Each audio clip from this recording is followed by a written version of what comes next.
Filipenses capítulo de número 2, versos de 6 a 11.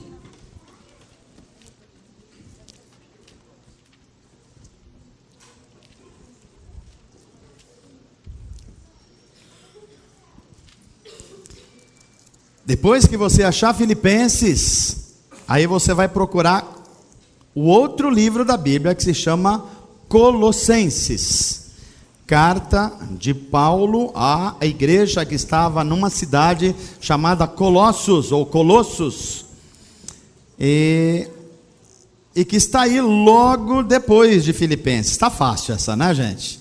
Depois Colossenses, então a gente vai ler do capítulo 1, 15 ao 21. Capítulo 1, 15 ao 21.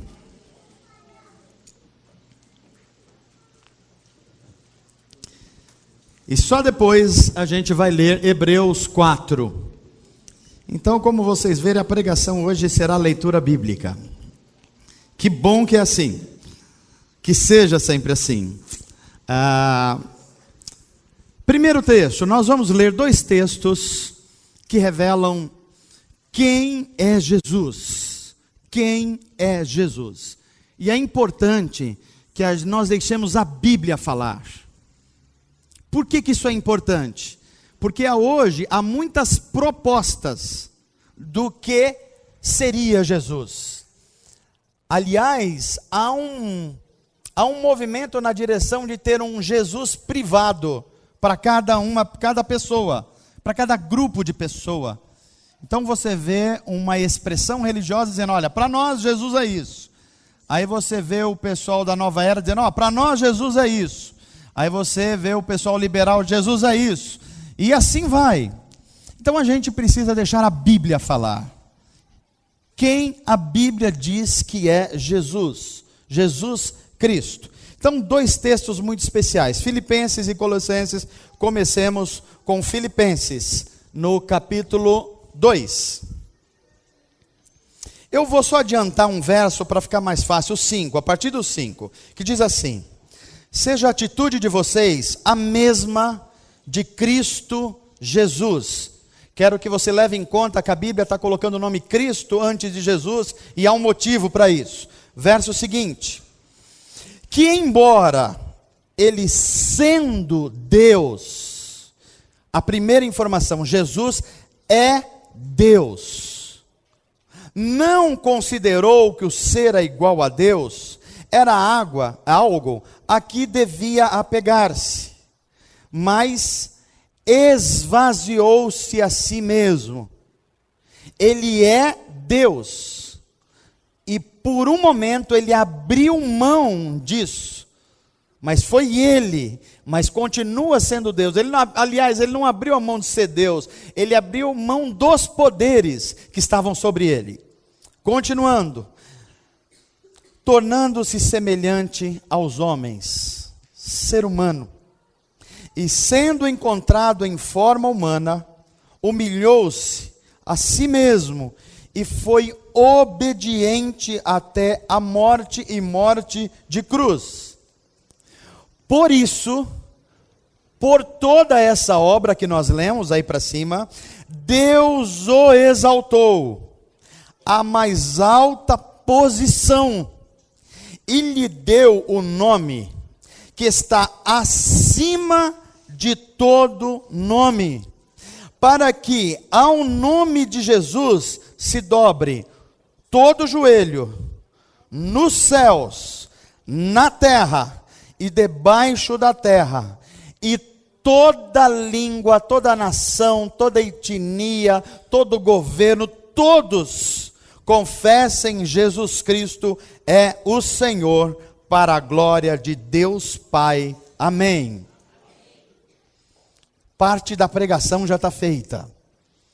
Vamos continuar. Colossenses, capítulo 1, verso 15. Que diz assim, falando a respeito de Jesus o Cristo: Ele é a imagem do Deus invisível, Deus é espírito, a gente não pode vê-lo com os olhos naturais. Mas quer ver Deus? Olhe para Jesus. Ele é a imagem do Deus invisível.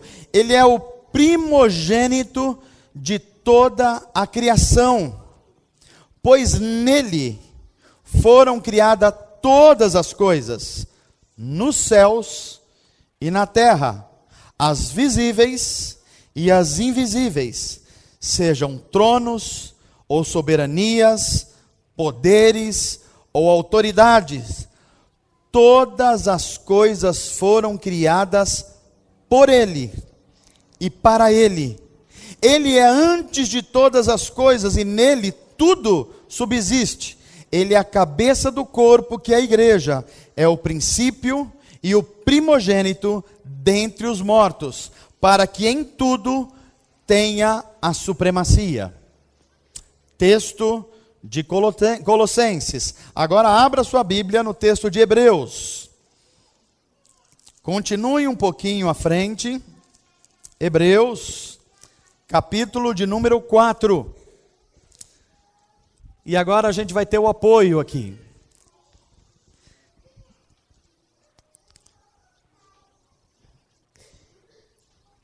Texto bíblico de Hebreus diz assim: pois a palavra de Deus, e palavra de Deus aqui são duas coisas, é a palavra escrita de Deus, a Bíblia Sagrada, e a palavra encarnada de Deus, que é Jesus Cristo.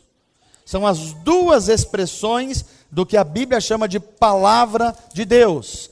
A palavra de Deus é viva. E ela também é eficaz, ela cumpre o seu propósito. Ela é mais afiada que qualquer espada de 2 gumes. O que são gumes? São os fios da espada. A espada está aqui, um gume para cá, outro para lá, é o corte dela. 2 gumes. E ela penetra ao ponto de dividir 2 coisas. Uma divisão que é do espírito, ela divide alma e espírito, algo que é muito difícil da gente separar. Mas a própria palavra diz de si mesmo, ela separa uma coisa de outra, é capaz disso. E outra coisa, algo material, ela separa juntas e medulas, algo difícil também. Mas aí nós estamos falando de algo natural, material. E julga os pensamentos.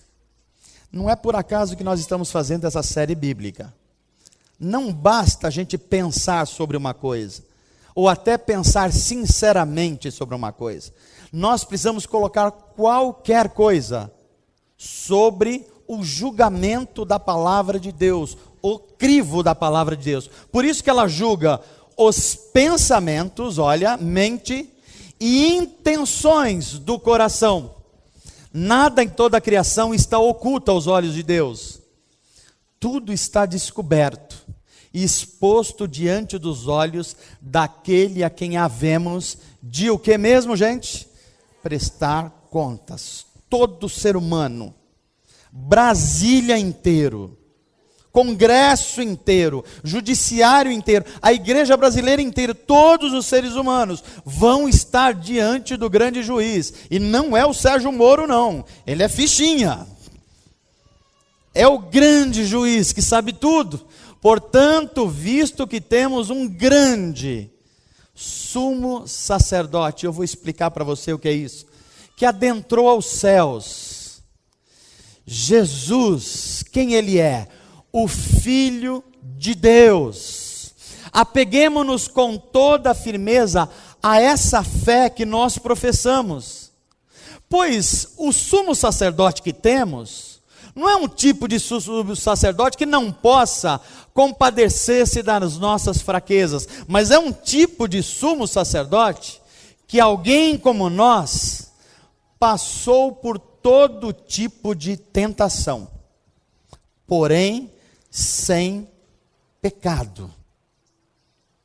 É importante que você compreenda que a natureza humana de Jesus Cristo passou por todos os tipos de tentação que eu e você passamos.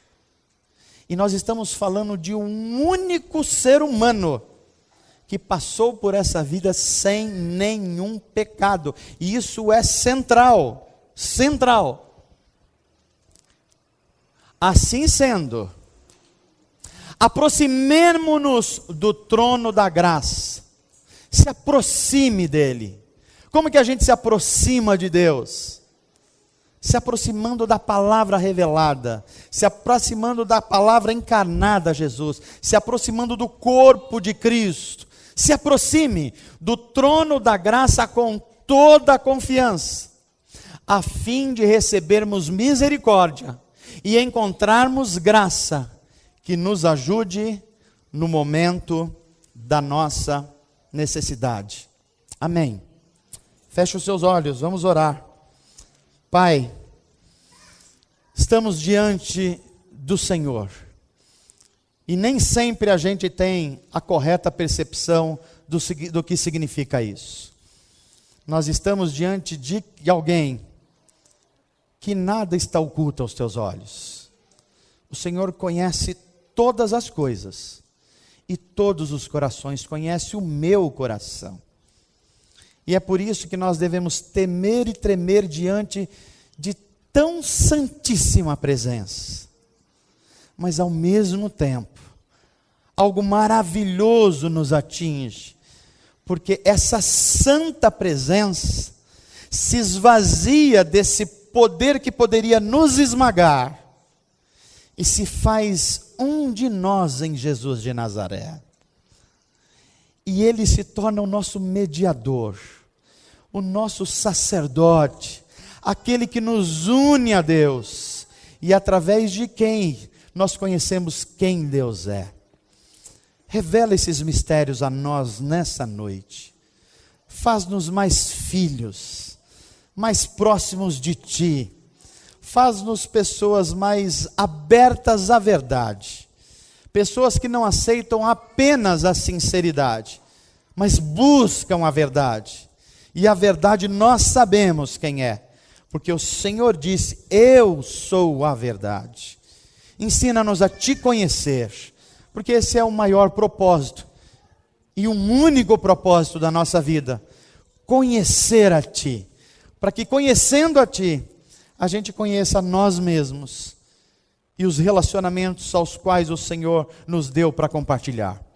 Em nome de Jesus, e para a Tua glória, assim te pedimos. Amém.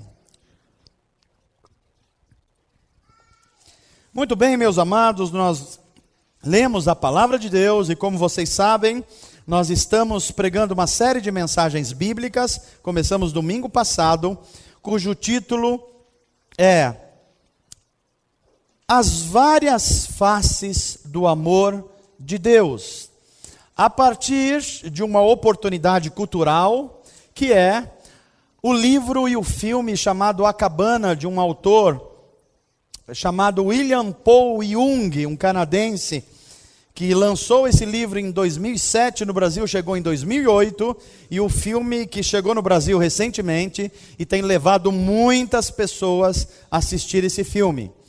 Nós tínhamos duas opções: ou a gente fazia como a igreja evangélica brasileira fez durante muito tempo, e dizia assim: não vá à praia, porque você vai ver umas coisas esquisitas na praia.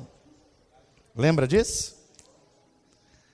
Não vá ao cinema. Por quê? Porque o cinema também tem coisas esquisitas. Então, em vez de a gente falar assim, não assista o filme, a gente está dizendo, assista o filme. Mas assistindo o filme, deixe a palavra de Deus fazer o juízo crítico desse filme. É isso. Ao invés de esconder, mostrar a realidade. E mais do que mostrar a realidade, mostrar a verdade revelada de Deus. Então, eu creio que alguns de vocês, essa semana, que não tinha visto o filme na semana passada, viram. Tem alguém que viu o filme essa semana? Levanta a mão só para saber. Tem mais gente aqui, tem mais gente aqui. Quem, no geral, aqui já viu esse filme ou leu o livro, A Cabana? Levanta a mão. Ok. Agora, quem veio no culto de oração sexta-feira agora? Olha Olha, está um número quase parecido, eu me surpreendi agora. Eu achei que ia ter... Não tem... Gente, eu estou brincando com vocês, meu irmão. É bom que você faça as duas coisas, mas não vai ver o filme no mesmo dia de culto, vai num outro dia, não é isso? Para que você tenha as duas coisas diante de você. Veja só, meus amados, esse filme, o filme A Cabana, é a história de um homem chamado Mac Phillips, ou Mackenzie Phillips, em que é um homem atormentado com algumas coisas que aconteceram na vida dele. Ele sofreu uma grande tragédia, perdeu uma filha pequena, ele não consegue entender por que isso acontece, e ele começa a questionar a sua fé, ele começa a questionar a justiça de Deus, e ele começa a buscar respostas e não tem, e ele vai se traumatizando, até que ele recebe um bilhete meio estranho, e no bilhete alguém chama ele para ter uma conversa numa cabana. E quando ele vai a essa cabana, algumas coisas acontecem. E o filme e o livro vão tratar de 3 coisas basicamente. Como é que Deus se revela a uma pessoa com o coração amargurado e cheio de perguntas sobre o sofrimento. Segunda questão, como Deus trata o perdão e como nós, seres humanos, também tratamos. Terceira questão, um Deus que quer se relacionar com o ser humano e não apenas curá-lo. Quais são as possibilidades com as quais Deus trata no nosso mundo? O filme vai girar em torno disso. E aí, os cristãos, de forma geral, e não só os cristãos, se dividiram em 2 grupos.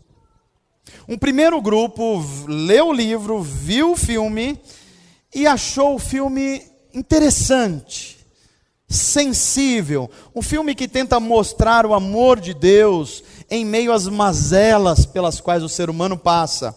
Um filme que é sensível às perguntas que os seres humanos fazem, quando eles não têm explicação, por que eu estou passando por isso? Então teve muita gente que elogiou o filme nessa direção. Um outro aspecto, teve gente que achou o filme, assim, culturalmente antenado.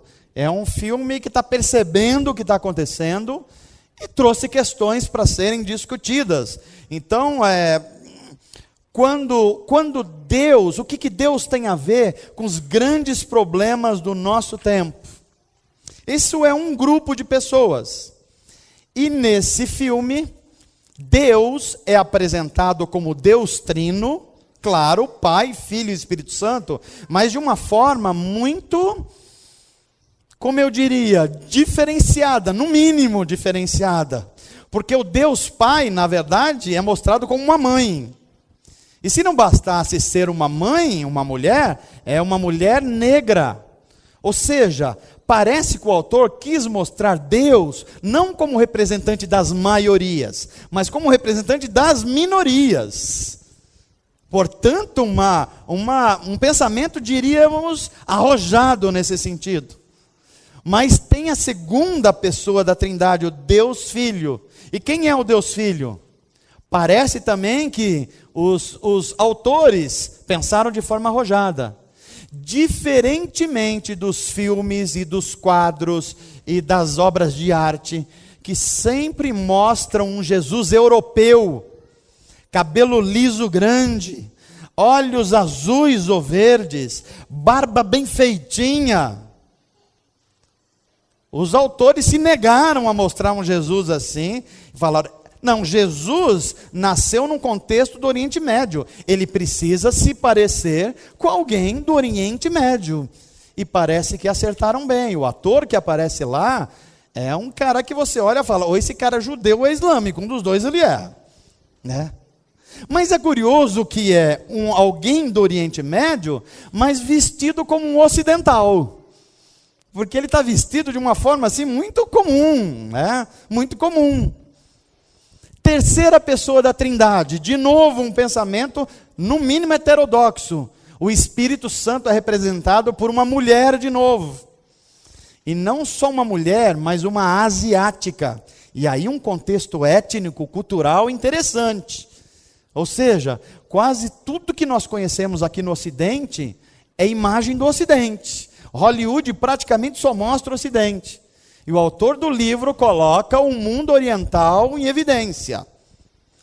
E para confundir mais, ou para provocar reflexão, no final do filme, Deus aparece não como uma mulher mais, mas como um homem, mas um homem indígena.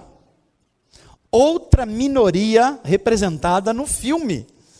Então é provocador o livro do Jung.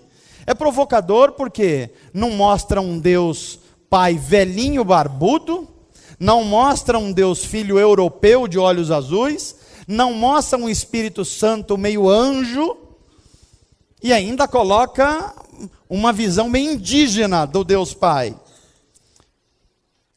O que fez o autor? O autor, na verdade, captou um pensamento que está no mundo hoje. Qual é o pensamento? Só faz sentido o Deus da Bíblia ser Deus se ele for todo amor. A ênfase está num Deus que é amor. E eu vou perguntar para vocês, Deus é amor? O que vocês vão me responder? Mas Deus é só amor? Vocês já entenderam? Quais são os problemas iniciais que começam? Não é que o livro esteja errado, ou totalmente errado, ou o filme. Ele mostra, e a meu ver, mostra muito bem o lado de um Deus que é amor. Mas a Bíblia não vai resumir os atributos de Deus apenas no amor. Embora o amor seja, de fato, um grande atributo de Deus. Então, o primeiro grupo se mira um Deus cuja ênfase está no amor. Deus ama, e porque Deus ama, ele é incapaz de fazer alguma coisa que gere sofrimento. Isso é um lado. Do outro lado está o pessoal que não gostou do filme. E não gostou por quê? Não gostou porque, na opinião desse grupo, o filme mais confunde do que esclarece. Coisas meio esquisitas que aparecem. Como assim Deus mulher? Como assim Deus Pai com uma marca de prego na mão? Que história é essa de o Espírito Santo representado numa mulher asiática? Então, para muitos, o filme mais confundiu do que esclareceu. Ainda para esse grupo, a Trindade, ou seja, Deus Pai, Deus Filho, Deus Espírito Santo, é tratada de forma meio leviana. É tratado de forma, para esse grupo, quase desrespeitosa. Ainda para esse grupo, Deus é apresentado sendo amor, e uma ideia de que o amor necessariamente suspende a aplicação da justiça. Quem ama não exerce a justiça. Olha só que coisa interessante. E para esse segundo grupo, se no primeiro grupo a ênfase era o amor de Deus, parece que esse segundo grupo escolheu a justiça de Deus, ou a santidade de Deus, como ênfase. Como vocês puderam perceber, há muitos assuntos aqui. Há muitos assuntos mesmos. E para uma geração que conhece pouco as Escrituras, vamos ser sinceros, a nossa geração conhece muito ou conhece pouco as Escrituras? Vamos fazer uma comparação? Quanto tempo nós nos dedicamos às Escrituras essa semana? Percebeu como a nossa geração tem problemas em conhecer a revelação de Deus? Agora, uma perguntinha básica assim. Quanto tempo você usou de uma ferramenta interessante chamada WhatsApp, Facebook, Instagram? Que mais? Tem mais alguma? Netflix. Olha, parece que eu falei o coração de vocês agora, quando eu toquei no nome Netflix. Né? Tá todo mundo antenado. Não há problema nisso. desde que tudo isso que você está vendo e fazendo tenha como juízo crítico a palavra de Deus. Se não, tem problema sim. Se não, você está sendo construído dentro de você algo que na verdade está desconstruindo você. Então, quando nós olhamos para essas duas formas de ver o mundo, nós sentimos a urgência de colocar tudo isso sobre o juízo crítico da palavra de Deus, sobre o crivo da palavra de Deus. Por quê? Porque o próprio Jesus disse assim: e vocês conhecerão a sinceridade e estará tudo resolvido para vocês, não é isso? Onde está escrito isso, gente? Vocês leram alguma Bíblia com esse texto que eu falei aqui agora? Vou repetir: e conhecereis a sinceridade, e a sinceridade vos libertará. É isso? João quanto esse texto? João nenhum, pastor. Isso não está na Bíblia. Verdade, não está mesmo. Porque não é conhecereis a sinceridade, é conhecereis a verdade, e a verdade vos... Então não é o fato da gente ser sincero que nos liberta, é o fato de a gente se expor à verdade, e a verdade é a verdade revelada de Deus nas Escrituras, e na vida e na obra de Jesus Cristo. Isso é a verdade. E tudo na vida precisa passar pelo crivo da verdade de Deus revelada nas Escrituras. Por exemplo, nós começamos a primeira mensagem, cuja questão era o sofrimento humano. Por que nós sofremos? Por que o ser humano sofre? E eu mostrei a vocês aqui que a pergunta errada já leva de cara a resposta errada. Porque eu apresentei 3 visões de mundo que tentam explicar o sofrimento. A primeira é a visão socioeconômica, representada por Marx e outros pensadores. Que a ideia é o seguinte: o ser humano sofre porque tem muita injustiça social no mundo. Se a gente resolver o problema da injustiça social no mundo, acaba o sofrimento.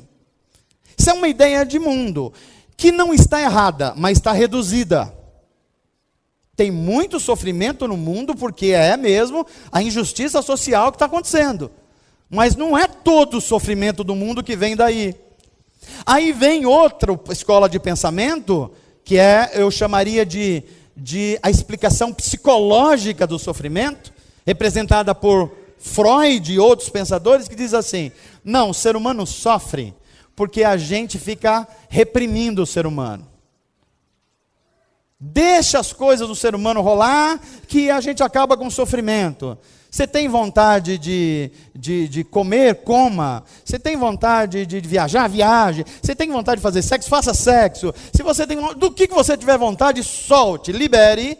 E aí o ser humano não vai sofrer mais. A gente só sofre porque fica reprimindo isso. Uma visão de mundo. Nós mostramos uma outra visão do mundo, que é uma visão, digamos, filosófica, num pensador chamado Nietzsche, que diz assim: não, o problema dos seres humanos é que eles precisam se elevar, eles precisam de educação, eles precisam se tornar humanos de verdade, não só humanos, super-humanos, porque quando a humanidade chegar nesse nível, a gente não vai ter mais sofrimento. Aí a gente olha e coloca essas 3 visões sobre o crivo da Bíblia Sagrada. E a gente vai ler na Bíblia Sagrada Moisés escrevendo o Gênesis, revelação de Deus, e dizendo assim: num princípio criou Deus todas as coisas, e no 6º dia Deus criou o homem, e Deus criou a mulher, e quando criou o homem e a mulher, criou-os à sua imagem e semelhança, com propósito de vida. E toda vez que o homem está se aproximando de ser a imagem de Deus, ele encontra sentido, realização. E toda vez que ele se separa de ser a imagem de Deus, ele perde a sua identidade. E perdendo a identidade, ele não sabe mais quem ele é. E não sabendo mais quem ele provoca sofrimento para si e para as outras pessoas. É por isso que o Mac está perguntando no filme aqui: eu não fiz nada, Deus, por que eu estou sofrendo? E o próprio filme vai mostrar que ele fez sim. Ele achava que não fazia, mas ele fez. Mas mesmo que ele não fizesse, esse separar do homem de Deus é feito pelo pecado. Pecado é separação do homem e Deus. Essa separação gera sofrimento no mundo. Então, o pecado e o sofrimento socializam o sofrimento. Mesmo que você não pecasse um pecadinho só, você ia sofrer por causa do pecado dos outros.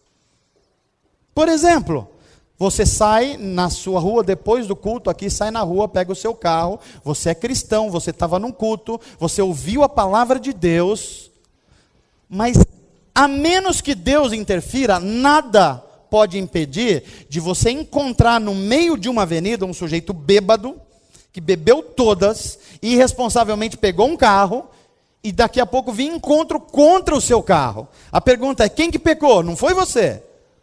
Mas o pecado do mundo provoca sofrimento em você. Então a imagem, o que a Bíblia está dizendo é: não adianta você olhar para o sofrimento e buscar explicações. Você tem que buscar a identidade do ser humano.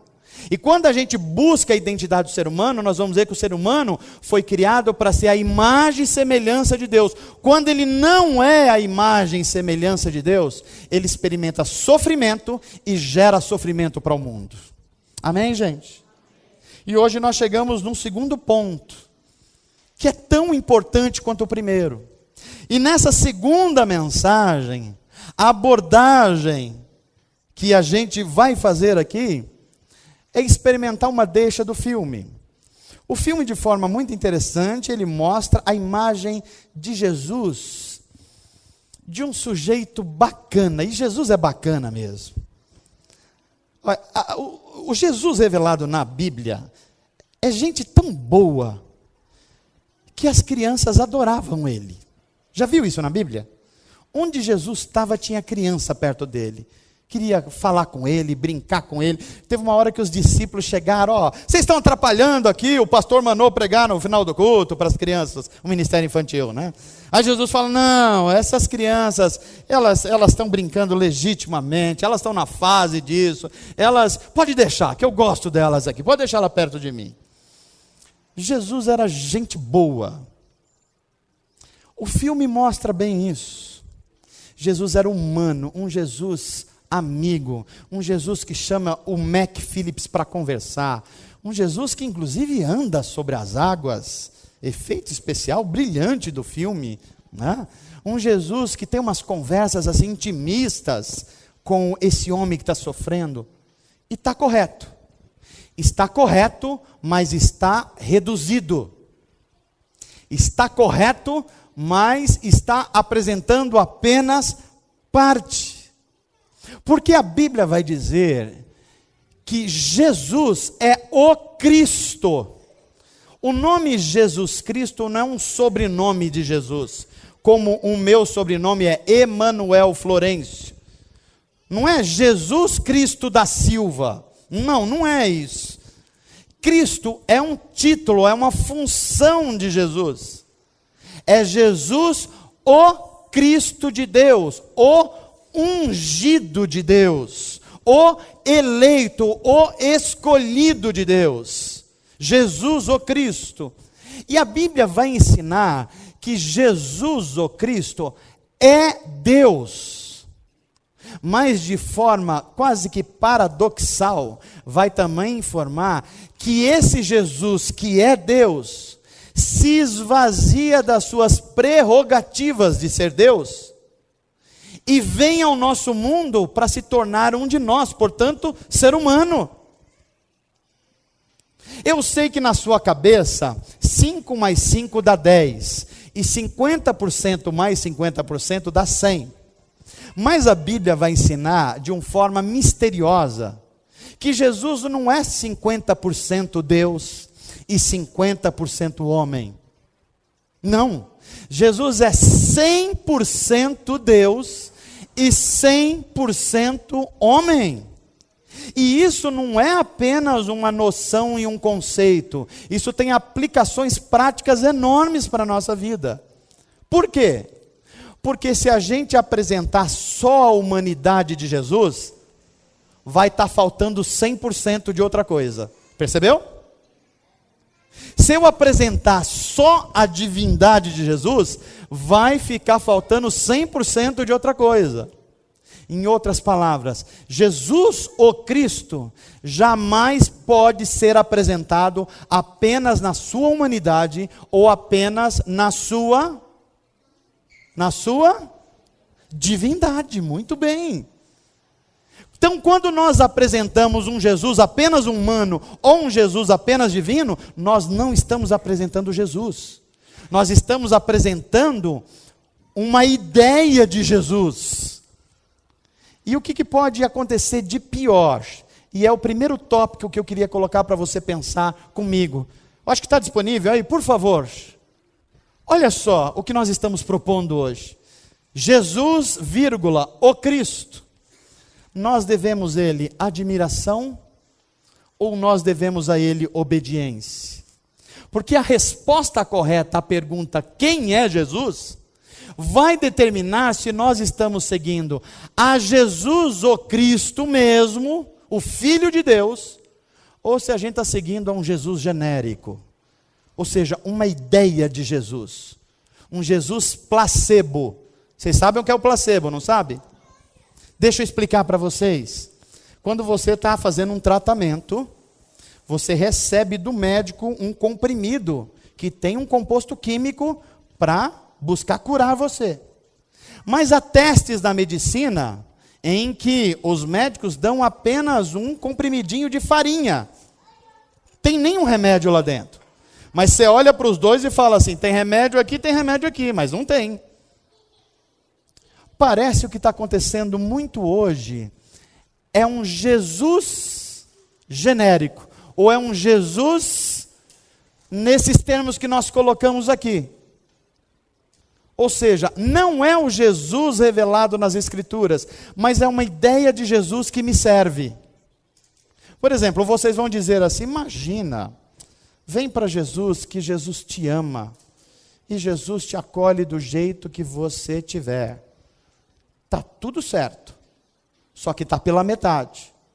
Ele te ama e aceita você do jeito que você tiver, para transformar você à imagem e semelhança de Deus. Agora é Jesus completo. Agora é tudo. Se eu der ênfase só no Jesus que ama, eu vou dizer que Jesus é apenas o Jesus humano. Se eu der ênfase só ao Jesus que julga, eu vou dar ênfase só ao Jesus divino. E Jesus não pode ser meia mussarela, meia calabresa, entendeu? Não pode ser. Porque ou ele é Deus, homem, homem, Deus, ou ele não é Jesus. Ou ele é uma ideia sobre Jesus. E uma ideia sobre Jesus não pode curar, não pode libertar, não pode ser o caminho, não pode ser a verdade, não pode ser a vida. Amém, gente? Segunda proposição, olhe comigo aqui. Outra pergunta, se a primeira pergunta é quem é Jesus? E essa resposta vai definir se você está seguindo o Jesus revelado nas Escrituras, ou um Jesus privado seu, é importante. Olha a segunda questão. A pergunta que o filme faz é, todos os caminhos levam a Deus?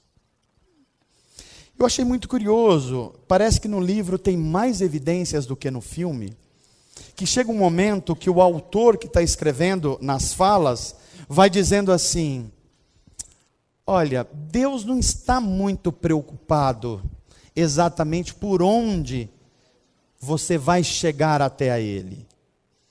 Porque para se chegar até Deus, há muitas formas.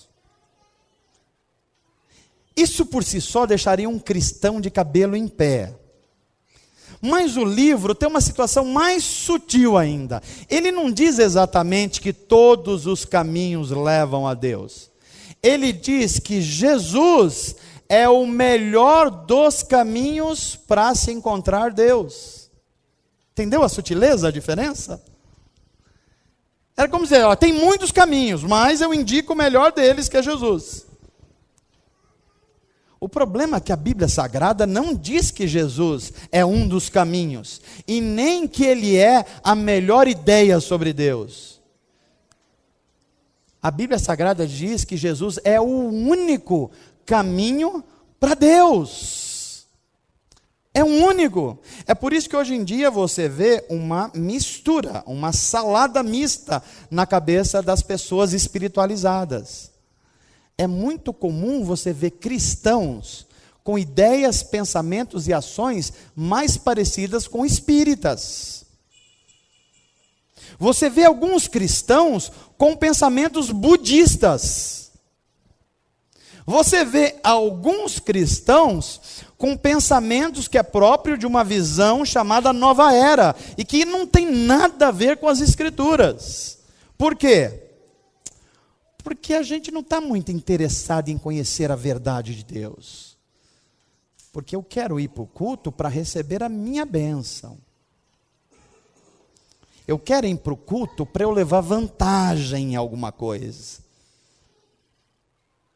Há uma expressão que eu ouvi há muito tempo e eu voltei a ouvir.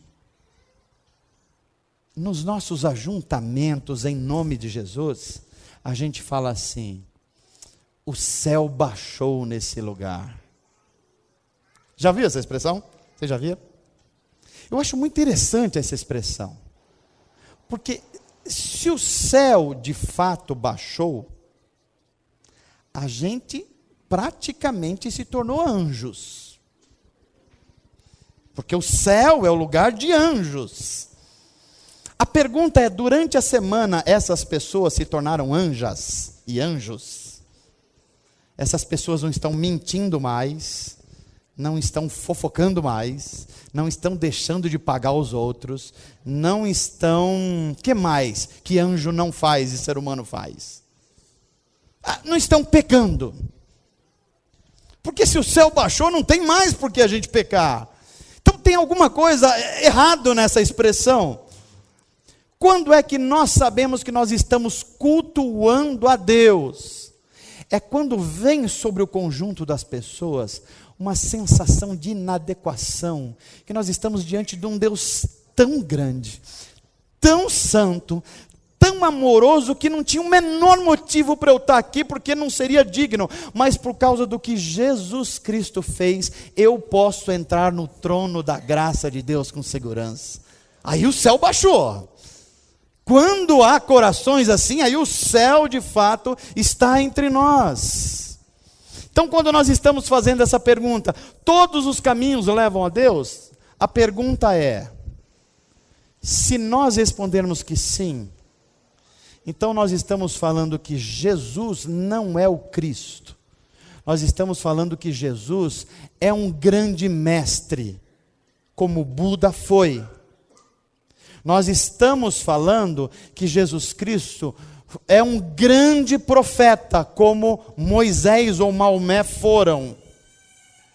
Quando nós estamos falando que todos os caminhos levam a Deus, eu estou dizendo que é possível encontrar o evangelho puro no budismo, no islamismo, ou no hinduísmo, ou no qualquer ismo que você quiser. Até se você se chama João, no joanismo. Porque hoje está muito comum assim. Quando eu não concordo com a Bíblia, eu invento uma teoria minha e falo assim: qual você segue? Eu sigo o joanismo. O que é o joanismo? É religião minha que chama João. Então a pergunta é: se nós estamos falando que só há um caminho, precisa haver uma explicação para isso. E qual é a explicação? Que precisa ser alguém que é humano como nós, senão não representa os humanos, mas precisa ter o poder de Deus para salvar o ser humano, senão não representa Deus. Qual é o problema e a limitação de Buda, que foi um grande homem? Ele foi um grande ser humano, mas não dá para dizer que ele é Deus, entendeu? Qual é o problema de Madre Teresa de Calcutá? Qual é o problema de Martin Luther King? Qual é o problema de qualquer ser humano extraordinário? Ele é um ser humano extraordinário, mas ele não é Deus. Aí vem a Bíblia Sagrada e fala, só tem um caminho, porque somente um ser humano foi o legítimo representante da raça humana e foi Deus ao mesmo tempo. Portanto, ele é o supremo sacerdote, é o único que pode ser o caminho do ser humano a Deus. Estão entendendo, gente? Amém? Então, a essa pergunta, todos os caminhos levam a Deus, o que você responderia? E por que não?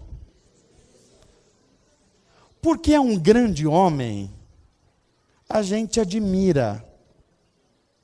Um grande mestre, a gente ouve.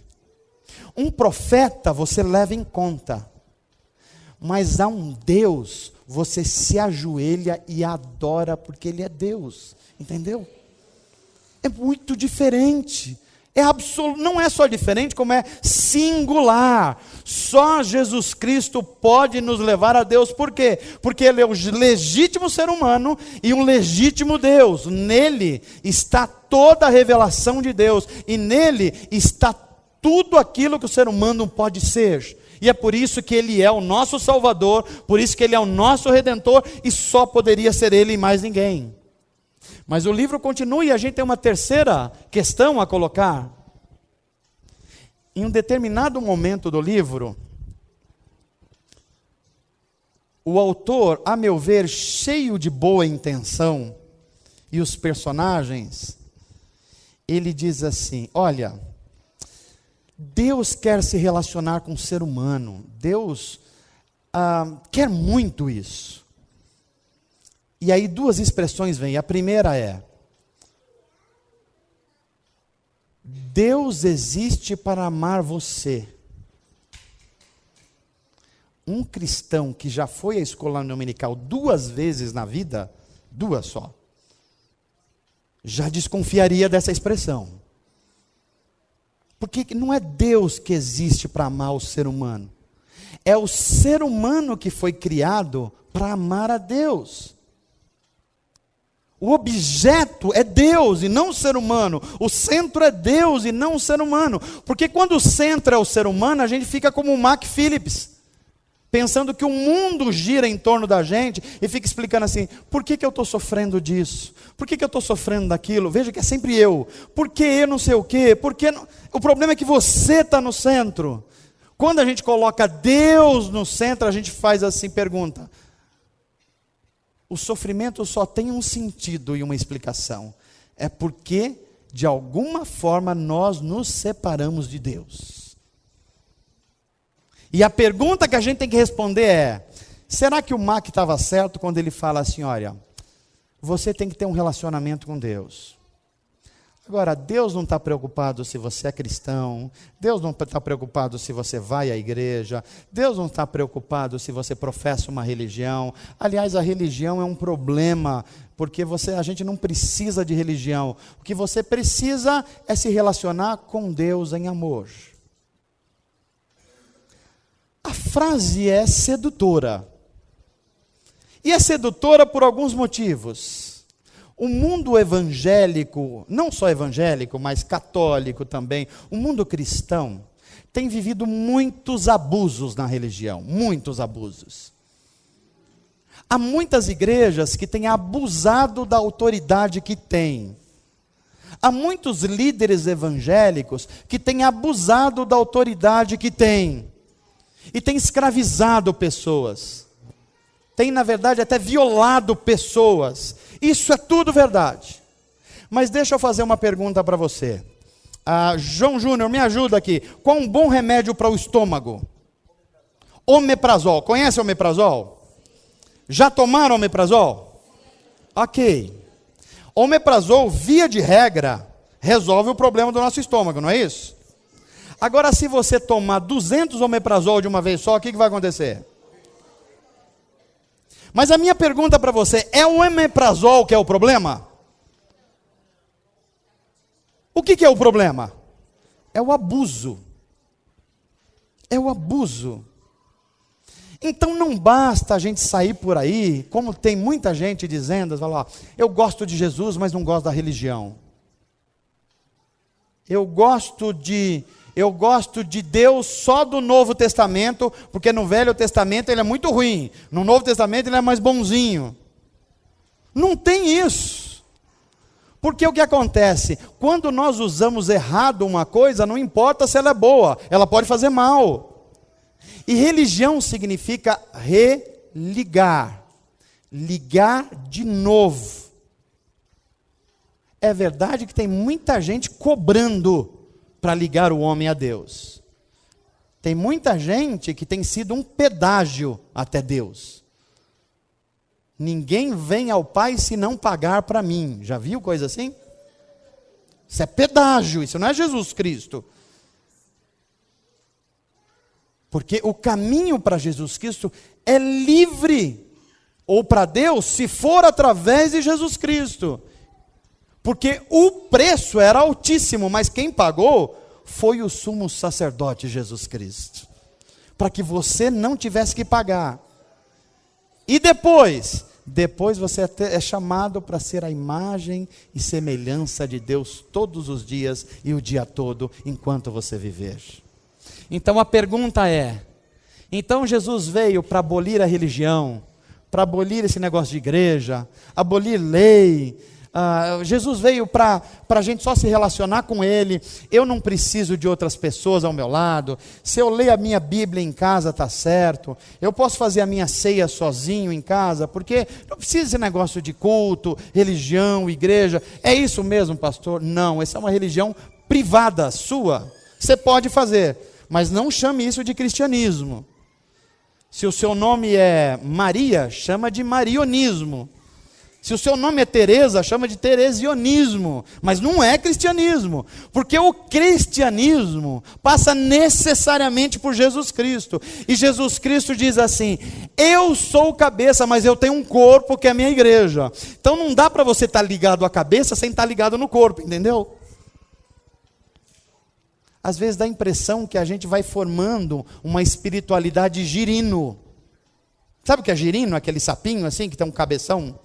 Fala assim, eu estou ligado ao cabeção, mas não tem corpo. Como assim? Não tem isso. Ou você está no corpo de Cristo, ou você não está ligado a Cristo. Não tem outro caminho.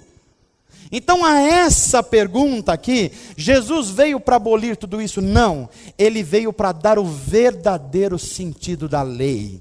Ele veio para dar o verdadeiro sentido da religião. Ele veio para dar o verdadeiro sentido da vida. E é por isso que quando nós encontramos com Ele, nós encontramos o sentido para a nossa existência. É por isso que Ele diz assim, vinde a mim os cansados. Gente cansada de traição, de frustração, de desencontros. Vinde a mim os cansados, os abatidos, e eu vos aliviarei. Só Jesus, o Cristo, pode trazer alívio para as dores humanas. Amém, gente? Eu vou para o final da minha mensagem agora. E eu queria que você tivesse a clara percepção de que Deus está chamando você para um relacionamento pessoal com Ele. Só que o relacionamento pessoal com Deus não basta a sua sinceridade, e nem a sinceridade de alguém. O livro com o qual nós estamos tratando, fala de um homem cheio de boas intenções, e que há coisas interessantes a se extrair de lá. É revelar um Deus que ama, e Deus ama mesmo. É revelar um Jesus Cristo que é muito bom e admirável, Ele é bom e admirável mesmo, mas isso não é tudo, isso reduz quem é Deus e quem é Jesus.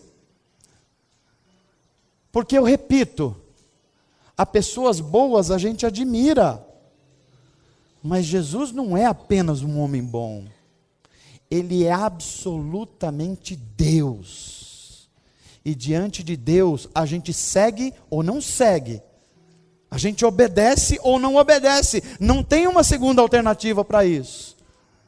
O desafio da pregação dessa noite é, que Jesus Cristo é o que você está seguindo?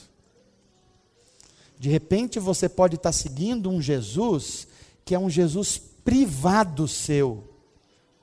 Você fez uma ideia de Jesus, e aí não é Ele que é criador e você criatura. É você que é criador e construiu um Jesus que é criatura. Qual é o perigo disso? É o perigo de quem está tomando um placebo, achando que remédio é farinha. É por isso que tem muita gente na religião, mas está cansado e sobrecarregado sem ir para Jesus. É por isso que tem muita gente sendo violada, mas não consegue chegar até Jesus. Por quê? Pastor, mas eu estou ouvindo falar de Jesus. Pois é, pode ser um placebo. Mas eu estou fazendo as minhas obrigações de ir à missa ou culto. Pois é, pode ser um placebo. Mas o Evangelho de Jesus, a mensagem de Jesus, quando ela é genuinamente pregada, ela provoca mudança, ela transforma o ser humano, ela balança o ser humano. Você percebe que está diante de algo que é sobrenatural, é algo que você não pode fazer por conta própria, a não ser que Deus faça em você, essas mudanças não acontecerão. Então você está diante do Evangelho. Eu quero propor uma coisa para nós, que lemos o livro e vimos o filme, e lemos a Bíblia Sagrada. Isso é um bom começo. Mas enquanto você apenas ler a Bíblia Sagrada como palavra de Deus, você vai se tornar um religioso. Mas se você deixar que a Bíblia Sagrada passe a ler você, aí começou um caminho de transformação na sua vida. Não é apenas eu dizer o Senhor é o meu pastor e nada me faltará. É deixar a Bíblia perguntar para mim assim: quem é que conduz a sua vida? É você ou o bom pastor? Que tipo de Deus você inventou? Ou você está seguindo o Deus único e verdadeiro? Aí a Bíblia está começando a ler a gente. E quando a Bíblia está começando a ler a gente, é mais ou menos quando a gente acorda de manhã e vai direto para o espelho. Já viu? Quando a Bíblia não está lendo a gente acha que está bonito na foto. Mas quando a Bíblia começa a ler a gente vai perceber que o cabelo não está legal. Os olhos não foram lavados ainda. O hálito está ruim. Tem um monte de coisa fora do lugar. Mas aí nós somos apresentados ao Deus da Bíblia Sagrada, revelado em Jesus. E Ele diz assim: vinde a mim, os despenteados, os que não escovaram o dente ainda, os que não fizeram a higiene pessoal ainda, os cansados, os sobrecarregados, e eu vos aliviarei. Eu vou limpar você, eu vou tornar você um ser humano de verdade, porque eu posso fazer isso. Eu sou plenamente humano, eu sou plenamente Deus. Se você vier a mim, de maneira nenhuma eu vou lançar você fora. E se você receber essa palavra, eu vou chamar você para o banquete do meu Pai. Vinde a mim, você foi fiel num pouco, eu vou colocar você sobre o mundo. Venha desfrutar das bênçãos do reino de Deus, o reino do meu Pai. Amém, gente? Que Jesus nós servimos é um Jesus que nós precisamos apenas admirar como ele se fosse um astro pop da música, ou a quem que a gente reconhece que ele é Deus, e se ele é Deus, é ele que conduz a minha vida, é ele que direciona tudo em mim, é a ele que eu devo obediência total. Se for esse Jesus, prepare-se para transformações profundas na sua vida. Amém, gente? Uma última coisa sobre Jesus que me lembrei do filme.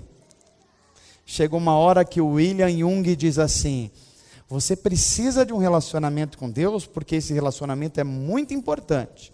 Que enquanto você vai sendo transformado por Ele, Jesus, vai sendo transformado por você. Assim, Se você foi 2 vezes na escola dominical, você não captou, mas 3 vezes você já captou, que não pode ser isso. Como é que é? Eu me relaciono com Jesus, e Jesus vai melhorando por causa de mim. Esse só pode ser um Jesus inventado pela minha cabeça, porque ele não tem suporte nenhum nas Escrituras, porque nós estamos falando de um homem perfeito. Hebreus vai dizer assim: ele viveu o sofrimento para aprender a obediência no sofrimento. Para quê? Para que ele se tornasse um único nome sobre o céu, sobre a terra, que toda tribo, toda raça, toda nação reconheça: Jesus Cristo é o Salvador e único Senhor. Vamos orar a respeito disso? Queria que você fechasse os seus olhos.